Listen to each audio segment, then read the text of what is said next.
Hello there. I am the author of Glazed Neon. Akira Toriyama, the creator of Dragon Ball, has recently passed away, and because Dragon Ball was my favorite anime series as a kid and had a huge influence on my life, I would like you to show the deeper archetypal symbolism and their meaning behind this highly influential art. Dragon Ball is a full-out balls-to-the-wall, high-testosterone warrior-themed animation. In the center of the story are the 7 Dragon Balls, which, when collected, summon the Dragon God, Shenron, who grants one wish. The 7 Dragon Ball symbolism, or the number 7 in general as a symbolism, stands for spirituality. If you think of a cube, an object that represents 3 dimensions, it has 6 square faces. If you are sitting in a square room, you can imagine and observe the 4 cardinal directions, northeast, southwest, and then you can look up to the ceiling and look down to the ground. That's the number 6. So the 7 is the observer itself, with his experience of life, emotions, thoughts, senses, dreams, and so on. But when it comes to Dragon Ball and the 7 Dragon Balls, there is another important symbolism within the 7. In Dragon Ball, the 7 symbolism stands for the warrior type's natural partner cycle. As in the movie starring Marilyn Monroe, The 7-Year Itch, there is, for whatever evolutionary reasons, the testosterone-driven natural cycle of sometimes changing the sexual partner after 7 years.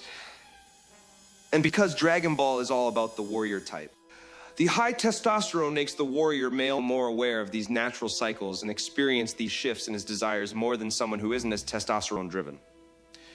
So in a direct sense, the number 7 is also a tribute and symbolism to the warrior love life cycle. Looking into the warrior sex drive even more, we can observe Master Roshi as the old, strong warrior type. Thanks to his testosterone drive and phenotype, he is not only a humble and likable teacher, but also a strong and perverted hermit. It is another symbolism of still being very testosterone-driven, even in old age, not only for his strong physical strength, but also for his never-ending thirst for the female body. The entire series vine and circle around becoming stronger and stronger, improving oneself with never-ending discipline to become the ultimate warrior. Earlier in the anime, a lot of adventure is present, and it's a very sit back and enjoy the ride atmosphere, but there is also a tournament coming to decide who is the very strongest. So there are goals to be achieved and things to be trained for, even if our characters by nature enjoy getting stronger and better, which is another strong warrior type archetype symbolism. Later on in the anime, the evil foe becomes the main antagonist.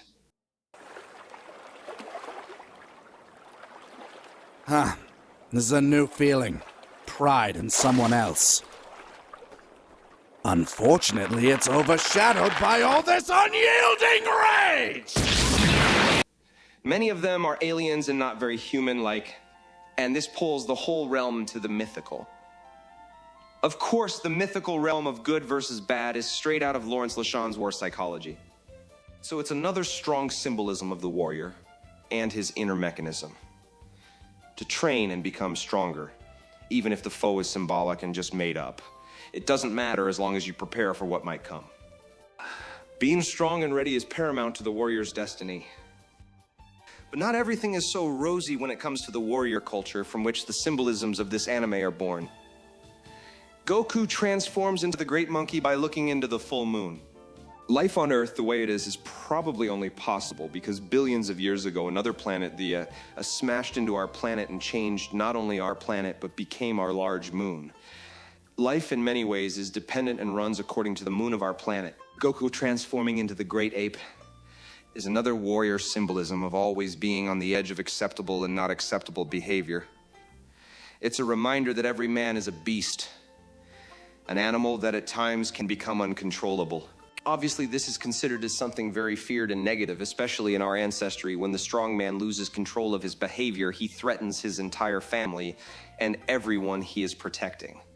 It has to do with the frontal cortex, more dominant in human beings to control their violent and sexual urges, which, without this brain part, would make him extremely dangerous and unhinged.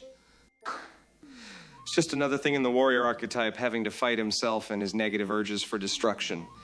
When it comes to Dragon Ball, it teaches us many lessons and is positively very enforcing towards self-discipline and having the best possible morality. It teaches kids to be good, to be humble, and to try their best to attain as much self-discipline over themselves as possible to become great adults. to become strong and self-aware of their own beast and to always improve themselves. Another important symbolism and lesson is to eat a lot. You will need the strength. You will need the muscle to become the warrior that you are.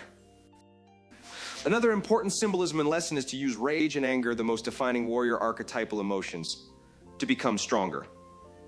It's the most perfect engine for endless control over one's body. It teaches that rage and anger is the engine and the control mechanism of the warrior body. It's also the key to be able to achieve Super Saiyan power levels, but be careful, it can lead to self-destruction by pushing yourself over the edge. Another interesting and unique symbolism is using energy as weapons, like the good old Kamehameha and Genkidama. It's a symbolism for our human nature to use weapons or tools for our needs. A symbolism of us harvesting our surroundings. Dragon Ball teaches us to control these energies and to focus on them if we need to achieve change in ourselves or in the world around us.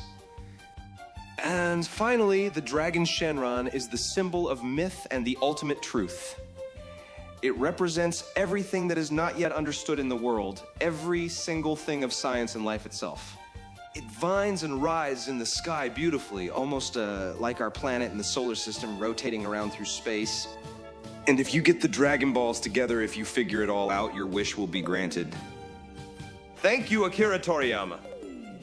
Hooray for the great Dragon Ball world, filled with wonderful warrior symbolisms, entertaining us all and making us better warriors. Today, we embark on our study of the martial arts together. Before we begin, there is something very important you boys should know. What? We do not learn martial arts to pick fights or to impress girls who will say, "Oh, Beefcake, you're so strong, I want you."